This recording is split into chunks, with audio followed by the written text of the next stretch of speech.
யார் எப்படி நடந்து கொண்டாலும் கோபமே படாதவர் அந்த துறவி. அவரை அவமானப்படுத்தினாலும் கூட கண்டு கொள்ள மாட்டார். பலர் எப்படி எப்படியோ முயற்சி செய்து அவரை கோபப்படுத்தவே முடியவில்லை. எப்படி இவரால் இப்படி இருக்க முடிகிறது என்று அந்த ரகசியத்தை அறிந்து கொள்வதில் அவரின் ஒரு சிஷ்யருக்கு ஆர்வம். தன் கேள்வியை துறவியிடம் கேட்டுவிட்டார். துறவி அவரிடம் பொறுமையாக தான் யாரிடமும் கோபப்படாத ரகசியத்தை விளக்கினார்.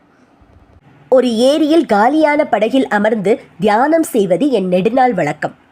அப்படி ஒரு நாள் நான் தியானத்தில் அமர்ந்திருந்த போது நான் அமர்ந்திருந்த படகை இன்னொரு படகு வந்து மோதியது.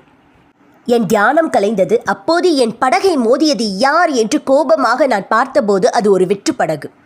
அந்த சம்பவத்துக்கு பிறகு என் கோபத்தை யாராவது தூண்டினால் கூட இதுவும் ஒரு வெற்று படகு என்று நினைத்து நான் அமைதியாகிவிடுவேன். கோபம் அறிவை பாதிக்கக்கூடியது, கோபம் உடலை பாதிக்கக்கூடியது, கோபம் நடத்தையை பாதிக்கக்கூடியது. ரகசியம் புரிந்ததா என்றார் குரு.